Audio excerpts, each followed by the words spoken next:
और इसी से जुड़ी हुई एक दूसरी बात कि जब मैकॉले कहा करता था यह बात कि भारत की न्याय पद्धति का नाश हो जाएगा तो भारतीय समाज टूट जाएगा, ऐसे ही मैकॉले एक बात और कहता था। मैकॉले की लिखी हुई एक चिट्ठी है मेरे पास, उसकी फोटोकॉपी। लंदन में एक लाइब्रेरी है, उसका नाम है इंडिया ऑफिस लाइब्रेरी, वहां से मैंने निकलवाई है। इंडिया ऑफिस लाइब्रेरी में से ऐसे कुछ 50,000 से ज्यादा डॉक्यूमेंट्स मैं निकाल के लाया और वहां के कई लोगों की मदद से हमने वो निकलवाए हैं। तो उनमें एक चिट्ठी है मैकॉले की, वो उसके अपने पिताजी को उसने लिखी है। जब वो यहां ऑफिसर बन के आया है तो मैकॉले क्या लिख रहा है कि भारतीय समाज को अगर बर्बाद करना है तो भारतीय न्याय पद्धति बर्बाद करो। तो वो करने के लिए उसने आईपीसी बना दिया, सीआरपीसी बना दिया, सीपीसी बना दिया और बर्बाद हुई। दूसरी बात वो कहता था कि भारतीय समाज को बर्बाद करना है तो भारतीय शिक्षण पद्धति का नाश करो। तो मैकॉले कहा करता था कि जो भारतीय शिक्षण पद्धति है, वो खुद मानता था इस बात को, यह दुनिया की सबसे ज्यादा विकसित और सबसे अच्छी पद्धति। क्या होता था, यहां गुरुकुल चलते थे, गुरुकुलों में विद्यार्थी पढ़ते थे और विद्यार्थी 20 साल तक, 25 साल तक ब्रह्मचर्य का पालन करते हुए शिक्षा ग्रहण करते थे, संस्कार मिलते थे और वो संस्कार लेकर समाज में जाते थे। उन्हीं संस्कारों से संस्कृति बनती थी और वही संस्कृति भारतीय संस्कृति कहलाती थी। ऋषि थे, मुनि थे, बड़े बड़े ज्ञानी थे, महात्मा थे, वो गुरुकुलों को चलाया करते थे और सारे के सारे गुरुकुल जो चला करते थे उनमें वेदों का अध्ययन, पुराणों का अध्ययन, उपनिषदों का अध्ययन, जो भारतीय ज्ञान है, जो भारतीय मनीषा है, उन्हीं सब का अध्ययन संस्कृत के माध्यम से कराया जाता था। मैकॉले ने क्या किया कि गुरुकुलों का नाश अगर करना है तो उसने एक कानून बनाया। क्या कानून बनाया? संस्कृत में जितने विद्यालय इस देश में चलते थे, हिंदुस्तान में अंग्रेजों के जमाने में, उन सबको उसने इल्लीगल घोषित किया, गैर कानूनी। और उसने प्रतिबंध लगा दिया कि संस्कृत भाषा के माध्यम से कोई भी गुरुकुल चलेगा उसको अंग्रेजी सरकार मान्यता नहीं देगी। तो मान्यता किसको देगी? अंग्रेजी के माध्यम से जो कॉन्वेंट स्कूल चलेंगे उनको अंग्रेजी सरकार मान्यता देगी। और उसके लिए बाकायदा उसने कानून बनाया। उस कानून का नाम है इंडियन एजुकेशन एक्ट। और यह इंडियन एजुकेशन एक्ट लागू हुआ 1858 में, आज से लगभग 140 साल पहले। तो 140 साल पहले जो कानून लागू हुआ था अंग्रेजों के जमाने में, वही कानून आज भी चल रहा है। उस कानून के आधार पर मैकॉले ने क्या किया? संस्कृत के माध्यम से चलने वाले गुरुकुलों को बर्बाद कर दिया, कानून बना के उनको बंद करा दिया। जो उनमें अध्यापक होते थे, गुरु होते थे, उनको मार पीट कर अंग्रेजी सरकार जेल में बंद करती थी। जो विद्यार्थी अध्ययन के लिए जाते थे उनको रोक दिया जाता था, उनका अध्ययन ना होने पाए उसके लिए समस्याएं खड़ी की जाती थी। और दूसरी तरफ कॉन्वेंट स्कूल चालू कर दिए और उसमें अंग्रेजी के माध्यम से शिक्षण देना शुरू किया। एक दिन उसने अपने बाप को चिट्ठी लिखी और इस चिट्ठी में उसने ये लिखा कि मैंने हिंदुस्तान में एक ऐसी शिक्षण पद्धति पैदा कर दी है जिसमें अगर हिंदुस्तानी विद्यार्थी पढ़ेंगे तो पढ़कर निकलने के बाद वो शरीर से हिंदुस्तानी होंगे, दिमाग से सब अंग्रेज हो जाएंगे। तो शरीर से हिंदुस्तानी और दिमाग से अंग्रेज।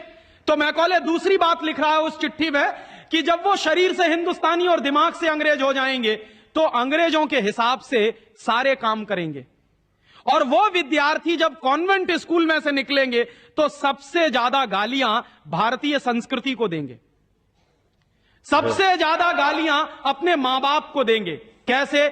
मॉम और डैड कह के। डैड माने होता है मरा हुआ,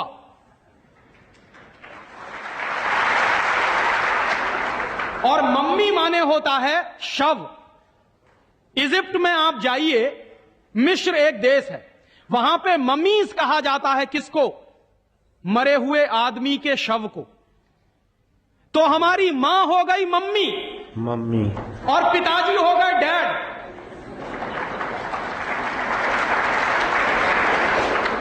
आया कहां से ये? मैकॉले ने डाल दिया हमारे दिमाग में।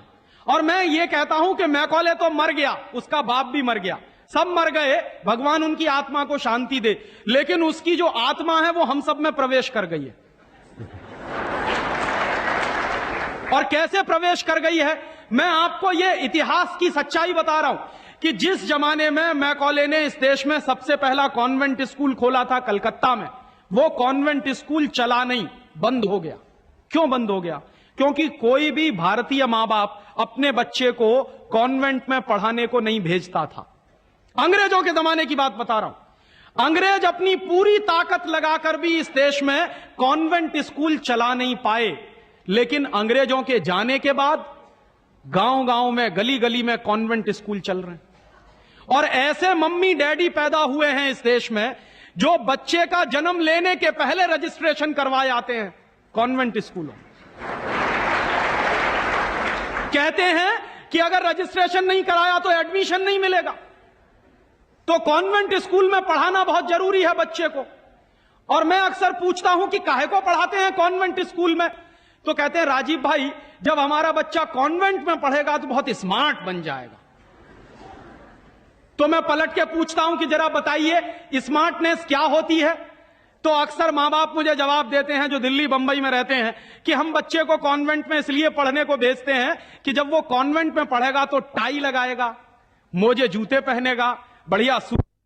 तो अंग्रेजों के देश में टाई इसलिए लगाई जाती है कि वहां ठंडी बहुत पड़ती है, सर्दी बहुत पड़ती है, और एक साल में 6 महीने भयंकर बर्फ पड़ती है। कभी कभी तो यह हालत होती है कि 6-7 महीने सूर्य भगवान के दर्शन नहीं होते। और वहां की जलवायु ऐसी है कि आज अगर सूर्य निकला तो जरूरी नहीं है कि कल भी निकलेगा, परसों भी निकलेगा, नरसों भी निकलेगा।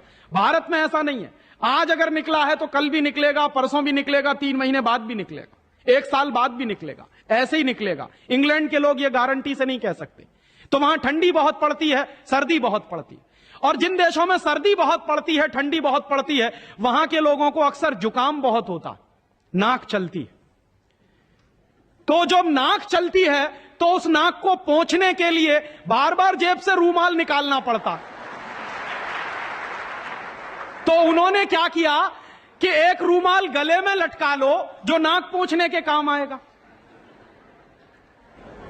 और टाई का माने क्या होता है? अंग्रेजी का शब्द है TIE। टाई का माने होता है गले के चारों तरफ लटकाया गया कोई कपड़ा। किस काम आता है वहां पर? नाक पोंछने के। क्यों करते हैं? क्योंकि ठंडी बहुत पड़ती है, सर्दी बहुत पड़ती है। हमारे देश में तो 1 साल में 9 महीने गर्मी पड़ती है और यहां लगाते हैं कि उनको जरूरत है उसकी। हम सब में हो गया। जिसको देखो वो कॉन्वेंट स्कूल में घुसा रहा है अपने। मर गए अंग्रेज और चला गया मैकॉले, लेकिन उसकी आत्मा का वास हम सब में हो गया। जिसको देखो वो कॉन्वेंट स्कूल में घुसा रहा है अपने बच्चों को, जिसको देखो वो अंग्रेजियत की तरफ ले जा रहा है। यूरोप के देशों में कॉन्वेंट का मतलब क्या होता? यूरोप में हजारों साल एक परंपरा रही है जो हमारे यहां कोई सोच भी नहीं सकता उसके बारे में। यूरोप की परंपरा क्या रही है हजारों साल? वहां बच्चे लावारिस छोड़े जाते। आज भी यूरोप के देशों में, अमेरिका में आधे से ज्यादा बच्चे लावारिस तरीके से बड़े होते हैं। तो जो लावारिस बच्चे वहां पैदा होते हैं, उन लावारिस बच्चों की पढ़ाई लिखाई, उनकी व्यवस्था करने का काम जिस जगह पर किया जाता है उसको कहते हैं कॉन्वेंट। कॉन्वेंट का माने होता है लावारिस बच्चों के पढ़ने लिखने का स्थान। माने जिन बच्चों के मां नहीं है, जिनके बाप नहीं है, जिनके दादा दादी नहीं है, जिनका कोई कुटुंबीजन नहीं है, उन बच्चों को पढ़ाने के लिए जो स्कूल चलाए गए यूरोप में, उनको कॉन्वेंट स्कूल कहते हैं। तो हम हमारे बच्चों को कॉन्वेंट में क्यों भेज रहे हैं? यहां तो मां भी है और बाप भी है, लेकिन हम इतने बेवकूफ हो गए हैं कि मां बाप के रहते हुए बच्चे को लावारिस बनाने के लिए कॉन्वेंट में भेज रहे हैं। और वहां जाके बच्चे पढ़ते हैं तो क्या पढ़ते हैं?